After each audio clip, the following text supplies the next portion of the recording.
जय जगन्नाथ पिला माने शिक्षा सुजोग यूट्यूब चैनल आउ एक नुआ वीडियो को आपण मानकु स्वागत। आजिर वीडियो रे आमे षष्ठ श्रेणी साहित्य बहिर तृतीय अध्याय वर्षा कविताटी आलोचना करबाकू जाउचंती। वर्षा कवितार कवि जगन्नाथ दास। वर्षा कवितार कवि जगन्नाथ दास अति बड़ी भावरे जनाशुना। अति बड़ी जगन्नाथ दास तांकर नाम तांको कुहा जाए से हेउछंती अति बड़ी जगन्नाथ दास पंचदश शताब्दी पुरी जिल्लार कपिलेश्वरपुर ग्राम रे जन्म ग्रहण करथिले। तांको रचित ओडिया भागवत एक पवित्र ग्रंथ जहाकी ओडिशार प्रत्येक घरे संध्या समय रे अति भक्ति एवं सम्मान सहित पाठ करा जाए। वर्षा कविताटी ओडिया भागवतर दशम स्कंद एकविंश अध्याय रु आसी अछि। प्रकृति जीव जगतर आवश्यकता तथा दुख कष्ट को दूर करिबा पई सर्वदा तत्पर एही कथाटी वर्षा कवितारे वर्णित। पिले माने एई वर्षा कविताटी आमर पुरुणा षष्ठ श्रेणीर साहित्य बहिर प्रथम अध्याय रे थिला। गीतटा जहा थिला सेया रहिछि, किंतु यार प्रश्न उत्तर गुडाक पूर्व पुरुणा बही रे पूर्व क्लास मानकरे जो प्रश्न उत्तर पढ़ा जाउथिला से भली कोनोसी प्रश्न उत्तर नाही। एहार प्रश्न उत्तर संपूर्ण बदली जाइछि। देखि नियंतु केमती बदलिछि, नहले समस्त भाबिबे जे आगरु जहा थिला से अछि। कविताटी समान किंतु प्रश्न उत्तर गुडाक भिन्न। देखिलो तो एबे चलो आमे आरंभ करिबा गीतटी को बुझिबा। हाँ, गीतटी आरंभ करिबा पूर्वरु कविताटी आरंभ करिबा पूर्वरु कवि परिचय तो आमे देई देले। टिके कहिबी जे जगन्नाथ दास हेउचंती पंचसखांक मध्यरु जणे। पंचसखा किए? जगन्नाथ दास, बलराम दास, अच्युतानंद दास, जशवंत दास, शिशु अनंत दास। पांच जण हे गले। जगन्नाथ दास, बलराम दास, अच्युतानंद दास, शिशु अनंत दास, जशवंत दास। एई पंचसखा हेउचंती मोक मध्यरु जणे हेउचंती जगन्नाथ दास। चलंतु आरंभ करिबा कविताटी।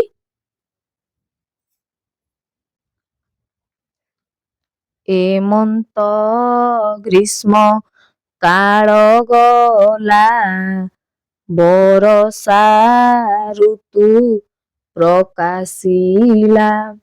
एही परि भाबरे ग्रीष्म काल ग्रीष्म समय अर्थात ग्रीष्म ऋतु चलीगला एवं वर्षा ऋतु आसी पहुंची गला। सकल ऋतुंकर सार शस्य संपद मंचपुर। एई वर्षा ऋतुटी सबु ऋतुंक मध्यरे सार अर्थात श्रेष्ठ। पिले माने मु सबु थर परी एई थर मध्य विषयटी पढ़ाई सारिबा परे रखिछि यार पीडीएफ प्रस्तुत करी। ओडिया रो जो कठिन शब्द गुडाक ए विषय रो जो कठिन शब्द गुडाक ताकू देई देबी। तमे माने प्रैक्टिस करबो, किछि असुविधा नै। मु बुझेला बेले केवल कहि दउछि सुन। सकल ऋतुंकर सार सबु ऋतु मानक मध्यरे श्रेष्ठ ऋतु किए? वर्षा ऋतु। शस्य संपद मंचपुर। एई वर्षा ऋतुटी शस्य संपद रे वर्षा ऋतु रे मंचपुर अर्थात मर्त्यपुर बाई पृथ्वी शस्य संपद रे भरपूर होई जाए।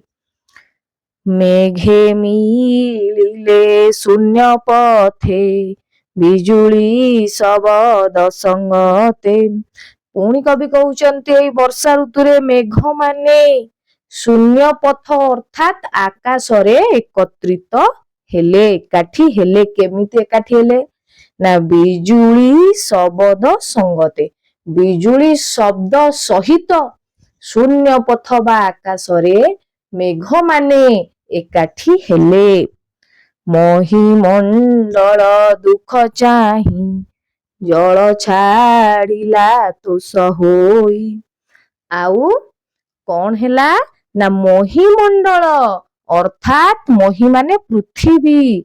पृथ्वीर दुख को देखी वर्षा कौन हेला ना तार जल वर्षा कला। କେମିତି ଜଳ ବର୍ଷା କଲା ନା ତୋଷ ହୋଇ ସନ୍ତୁଷ୍ଟ ହୋଇକି ପୃଥିବୀର ଦୁଃଖ ଦେଖିକି ବର୍ଷା ଜଳ ବର୍ଷା କଲା ସନ୍ତୁଷ୍ଟ ହୋଇ ଖୁସିରେ। ଘୋର ଶବଦେ ମେଘମାଳ ଗର୍ଜିଣ ବରସନ୍ତି ଜଳ।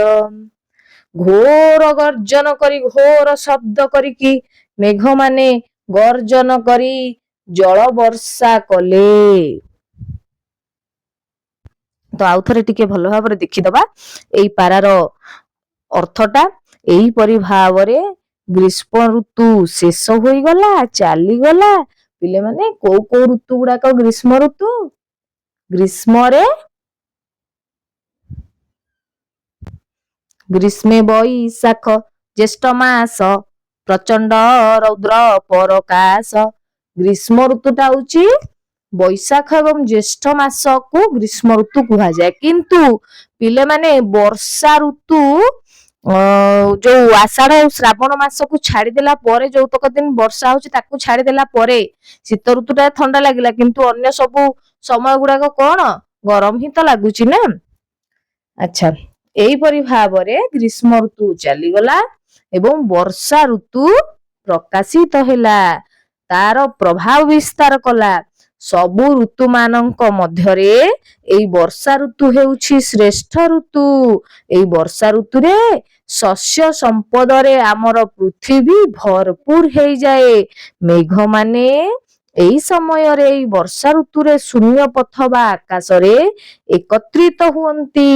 ବିଜୁଳି ଘଡଘଡି ଶବ୍ଦ ସହ ଶୂନ୍ୟ ପଥରେ ମେଘମାନେ ଏକତ୍ରିତ ହୁଅନ୍ତି। ମହିମଣ୍ଡଳ ଅର୍ଥାତ୍ ପୃଥିବୀର ଦୁଃଖକୁ ଦେଖି ବର୍ଷା ସନ୍ତୁଷ୍ଟ ଚିତ୍ତରେ ଜଳ ବର୍ଷା କଲେ। ଘୋର ଶବ୍ଦରେ ମେଘମାନେ ଗର୍ଜନ କରି ଜଳ ବର୍ଷା କଲେ। ପ୍ରାଣୀ ଜୀବନ ଜଳ ରାଶି କରୁଣା ଚିତ୍ତରେ ବରସି।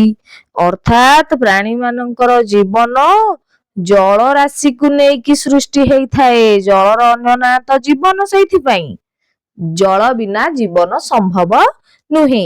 ଆଉ ପ୍ରାଣୀ ମାନଙ୍କର ଜୀବନ ଜଳରାଶି, ତେଣୁ ମେଘ କରୁଣା ଦୟାର ହୃଦୟରେ ଜଳ ବର୍ଷା କଲେ। ପୃଥିବୀର ବି ତେଜ ଗ୍ରାସେ ତାପିତ ଥିଲା ଅଷ୍ଟମାସେ। ପୃଥିବୀ ରବି ଅର୍ଥାତ୍ ସୂର୍ଯ୍ୟଙ୍କର ତେଜ ବା ଉତ୍ତାପରେ 8 ମାସ ଧରି ଉତ୍ତପ୍ତ ହୋଇ ରହିଥିଲା। ବର୍ଷା ଏବଂ ଶୀତ, ବର୍ଷା 2 ମାସ ଶୀତ 2 ମାସକୁ ଛାଡିଦେଲା ପରେ ଆଉ ଯୋଉ 8 ମାସ ରହିଲା, ବର୍ଷା 2 ମାସ ଶୀତ 2 ମାସ 2 2 4 ମାସ ଛାଡିଦେଲା ପରେ 12 ମାସରୁ 8 ମାସ ହଉଛି ଗରମ, ପ୍ରବଳ ଗରମ, ଫ୍ୟାନ ଚାଲିଥିବ ନାଇଁ କି, ଫ୍ୟାନ ନହେଲେ ଚଳି ହବ ନାହିଁ। ସେଇ ସମୟଟାକୁ କୁହାଯାଏ କଣ ନା ଆମେ କହିପାରିବା ଗ୍ରୀଷ୍ମ ହଉଛି ବା ଗ୍ରୀଷ୍ମର ପ୍ରଭାବ ରହିଛି। ଗ୍ରୀଷ୍ମ ତାର କାୟା ବିସ୍ତାର କରିକି ଏ ପୃଥିବୀକୁ ଉତ୍ତପ୍ତ କରି ରଖିଥାଏ। ସେ କଥା କୁହାଉଛି ପୃଥିବୀକୁ ରବିଙ୍କର ଉତ୍ତାପ ଅର୍ଥାତ୍ ସୂର୍ଯ୍ୟଙ୍କର ଉତ୍ତାପ 8 ମାସ ଧରି ଉତ୍ତପ୍ତ କରି ରଖିଥିଲା। ଜଳ ପାଇଲା ତୋଷ ଚିତେ ତପସ୍ୱୀ ଜନଙ୍କର ମତେ। ଜଳ ପାଇଲା ତୋଷ ଚିତେ, ପୃଥିବୀ ସନ୍ତୁଷ୍ଟ ଚିତ୍ତରେ ଖୁସି ମନରେ ଜଳ ପାଇଲା। ବର୍ଷା ହେବାରୁ ସେ ଜଳ ପାଇଲା। ତପସ୍ୱୀ ଜନ ଯୋଉମାନେ ସନ୍ନ୍ୟାସୀ, ଯୋଉମାନେ ସାଧୁ, ଯୋଉମାନେ ତପସ୍ୟା କରନ୍ତି, ସେଇମାନଙ୍କର ମତରେ କଣ ତପସ୍ୟା ଫଳ ଯେହ୍ନେ ପାଇ ଭୁଞ୍ଜନ୍ତି ଅତି ସୁଖୀ ହୋଇ। ତପସ୍ୱୀ ମାନେ ଯେଉଁପରି ଭାବରେ ତପସ୍ୟାର ଫଳ, କଠିନ ତପସ୍ୟା, ବର୍ଷ ବର୍ଷର ତପସ୍ୟାର ଫଳକୁ ଅତି ସୁଖୀ ହୋଇ ଭୋଗ କରନ୍ତି, ଠିକ ସେହିପରି ପୃଥିବୀ 8 ମାସ ଧରି ବର୍ଷାକୁ ଅପେକ୍ଷା କରି ରହିଥିଲା ଏବଂ ଏବେ ଜଳ ପାଇବାରୁ ସନ୍ତୁଷ୍ଟ ହେଲା। ବା ତପସ୍ୟାର ଦୀର୍ଘ ଦିନର ତପସ୍ୟାର ଫଳକୁ ତପସ୍ୱୀ ମାନେ ଯୋଉ ଭଳି ଆନନ୍ଦରେ, ଯୋଉ ଭଳି ଖୁସିର ସହିତ ଗ୍ରହଣ କରନ୍ତି, ବର୍ଷା ସେମିତି ଚାତକ ପରି ଅପେକ୍ଷା କରି ରହିଥିଲା ବର୍ଷାକୁ ଆମର ପୃଥିବୀ, ଏବଂ ଏବେ ଜଳ ପାଇବାରୁ ସନ୍ତୁଷ୍ଟ ହେଲା। ଆଉ ଥରେ ବୁଝିଦେବା ପିଲାମାନେ, ପ୍ରାଣୀ ମାନଙ୍କର ଜୀବନ ଜଳରାଶିକୁ ନେଇ ଗଠିତ। ତେଣୁ ବର୍ଷା କରୁଣା ଚିତ୍ତରେ ଦୟାର ହୃଦୟରେ ଜଳ ବର୍ଷା କଲା।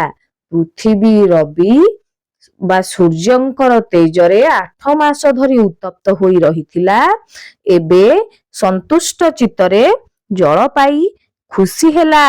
ତପସ୍ୱୀ ମାନେ କୁହନ୍ତି, ତପସ୍ୱୀ ମାନେ ଯେପରି ସେମାନଙ୍କର ତପସ୍ୟାର ଫଳକୁ ଅତି ଖୁସି ହୋଇ ଭୋଜନ କରନ୍ତି ବା ଭୋଗ କରନ୍ତି, ଠିକ୍ ସେହିପରି ପୃଥିବୀ ଏତେ ଦିନର ଅପେକ୍ଷାର ଫଳ ବର୍ଷାକୁ ଅତି ସନ୍ତୁଷ୍ଟ ଚିତ୍ତରେ ଭୋଗ କରୁଛି।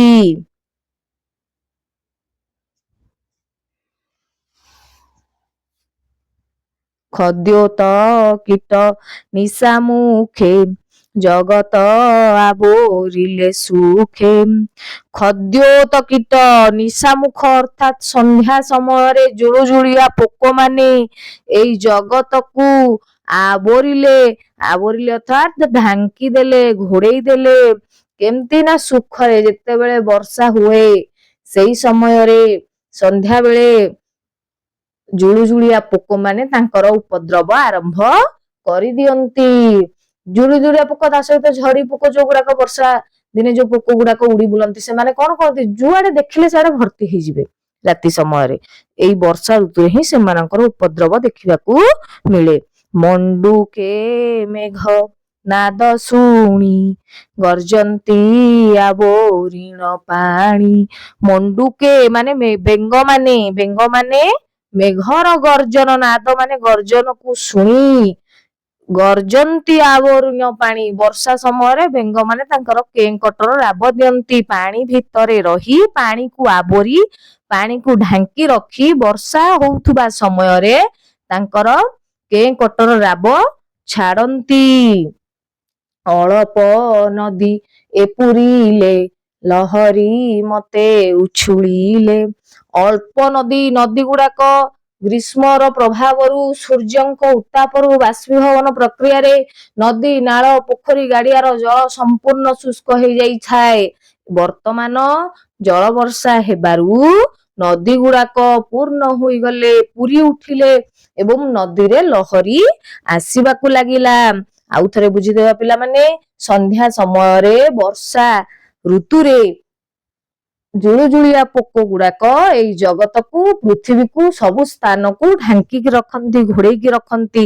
ଯୁଆଡେ ଦେଖିବା ଏଇ ଜୁଳୁଜୁଳିଆ ପୋକ ଗୁଡାକ। ଏବଂ ବେଙ୍ଗମାନେ ମେଘର ଗର୍ଜନ ଶୁଣି ପାଣିକୁ ଆବୋରି ତାଙ୍କର ଗର୍ଜନ କରନ୍ତି। ଅଳ୍ପ ନଦୀ ଗୁଡାକ ଜଳରେ ପୂର୍ଣ୍ଣ ହୋଇଗଲେ ଏବଂ ନଦୀରେ ଲହରୀ ଆସିବାକୁ ଲାଗିଲା। ନାନା ପ୍ରକାର ଶସ୍ୟ ରାଶି ଏଣେ ପୂରିତ ମହିଦିଶି।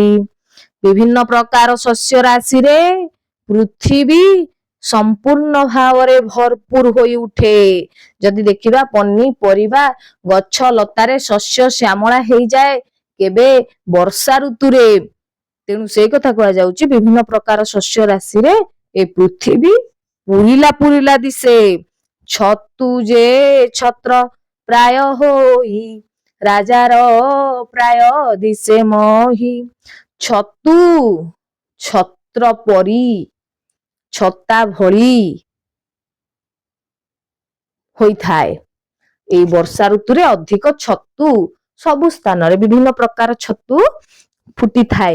ସେଇ ଛତୁ ଗୁଡିକ ଛତ୍ରପ୍ରାୟ, ଛତା ପରି ଶୋଭା ପାଆନ୍ତି। ଆଚ୍ଛା, କୋଉ କୋଉ କାହାର ଛତା ହୁଅନ୍ତି ନା ରାଜାର ପ୍ରାୟ ଦିଶେ ମହି। ଛତୁଟା ଛତା ଭଳି ଶୋଭା ପାଏ ଏବଂ ଏଇ ପୃଥିବୀଟା ରାଜାର, ସତେ ଯେମିତି ରାଜାର ପୃଥିବୀ, ରାଜାର ପ୍ରାୟ ଦିଶେ ମହି। ମହି ଅର୍ଥାତ୍ ରାଜା। ପୃଥିବୀ ରାଜାଙ୍କର ଛତ୍ର କିଏ ନା ଛତୁ। ମୟୂରେ ଗିରି ଶିଖେ ଥାଇ ନୃତ୍ୟ କରନ୍ତି ମେଘେ ଚାହିଁ ଅତିଥି ଦେଖି ଭକ୍ତ ଜନେ ଯେସନେ ତୋଷ ହୁଅନ୍ତି ମନେ। ମୟୂର ମାନେ ଗିରିଶିଖ ଅର୍ଥାତ୍ ପର୍ବତର ଅଗ୍ରଭାଗରେ ଥାଇକି ମେଘକୁ ଦେଖି ନୃତ୍ୟ କରନ୍ତି। ମୟୂରର ଖୁସି ହଉଛି ମେଘ ଆସିଲେ ସେ ନାଚ କରିବ। ଗିରିଶିଖ ପର୍ବତର ଅଗ୍ରଭାଗରେ ରହି ମୟୂର ମେଘକୁ ଦେଖି ନାଚ କରେ।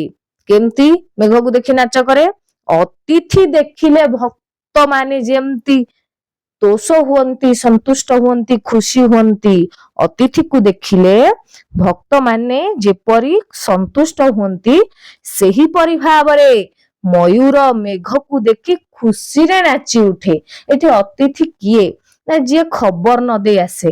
ଆମ ମାମୁଁ ଘର ଆସିଲେ, ପିଉସୀ ଘର ଆସିଲେ, ମାଉସୀ ଘର ଆସିଲେ ଆମେ ତାଙ୍କୁ ଆମ ଅତିଥି ବା କୁଣିଆ କହୁଛେ, କିନ୍ତୁ ସେମାନେ ଆମର ଅତିଥି ନୁହନ୍ତି। ଯିଏ ଖବର ନ ଦେଇ ଆସେ ଏବଂ ଯାହାକୁ ଆମେ ଜାଣିନଥାନ୍ତି, ସାଧୁ ବାବା, ଭିକ୍ଷୁକ, ଏମାନେ ହେଉଛନ୍ତି ପିଲାମାନେ ଆମର ଅତିଥି। ଅତିଥି ସେବା ପରମୋ ଧର୍ମ। ଅତିଥି ସେବା ହଉଛି ପରମ ଧର୍ମ। ସେତେବେଳେ ବିଭିନ୍ନ ପ୍ରକାର ପୁରାଣ କାହାଣୀ ଗଳ୍ପରେ ପିଲାମାନେ ନିଶ୍ଚୟ ଶୁଣିଥିବେ ଯେ ଆସିଲେ ଜଣେ ସାଧୁ ବାବା ଆସିଲେ ତାଙ୍କୁ ଦବା ପାଇଁ ଯାହା ଘରକୁ ଆସିଥିବେ ତାଙ୍କ ପାଖରେ କିଛି ନାହିଁ, ଯାହା ଥିବ ଗୋଟେ ସାଉଁଟି ଦିଅନ୍ତି ଆଉ ସେଇଥିରେ ସେ ସନ୍ତୁଷ୍ଟ ହୁଅନ୍ତି। ଅତିଥିଙ୍କୁ ସେମାନେ ଭଗବାନ ରୂପରେ ଦେଖନ୍ତି।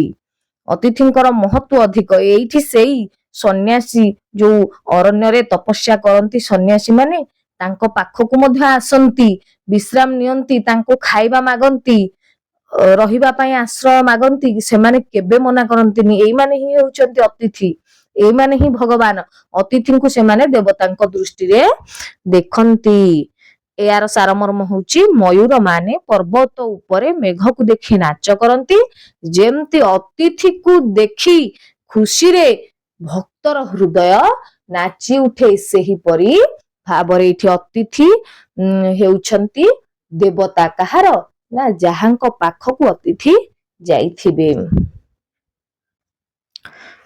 ପିଲାମାନେ ଏଠି ଦେଖିନିଅ ବର୍ଷା କବିତାର କଠିନ ଶବ୍ଦ ଗୁଡିକ। ଏମନ୍ତ ମାନେ ଏହିପରି ସକଳ, ସବୁ ବା ସମସ୍ତ।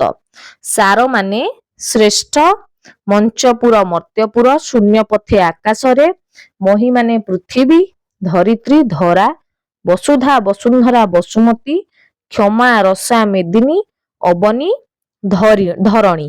ତୋଷ ହୋଇ ମାନେ ସନ୍ତୁଷ୍ଟ ହୋଇ ବା ଖୁସି ହୋଇ। ରବି, ରବିଙ୍କର ପ୍ରତିଶବ୍ଦ ଗୁଡାକ ଏଇଠି ମୁଁ ଦେଇଦେଇଛି, ଏଇଟା ମନେ ରଖ ପିଲାମାନେ। ଶୁଣିବାକୁ ଚେଷ୍ଟା କର, ଶୁଣିଲେ ମନେ ରହିବ ବହୁତ ଗୁଡେ ଜିନିଷ, ଏଇଟା ଜାଣିବା ମଧ୍ୟ ଦରକାର। ରବିଙ୍କର ପ୍ରତିଶବ୍ଦ ଗୁଡିକ ହଉଛି ସୂର୍ଯ୍ୟ, ତପନ, ଦିବାକର, ଦୀନନାଥ, ଶଶାଙ୍କ, ସବିତା, ଭାସ୍କର, ଭାନୁ, ଅଂଶୁମାଳୀ, ଅରୁଣ, ଆଦିତ୍ୟ, ପ୍ରଭାକର, ମିହିର, ମାର୍ତ୍ତଣ୍ଡ, ବିଭାବସୁ, ବିକର୍ତ୍ତନ।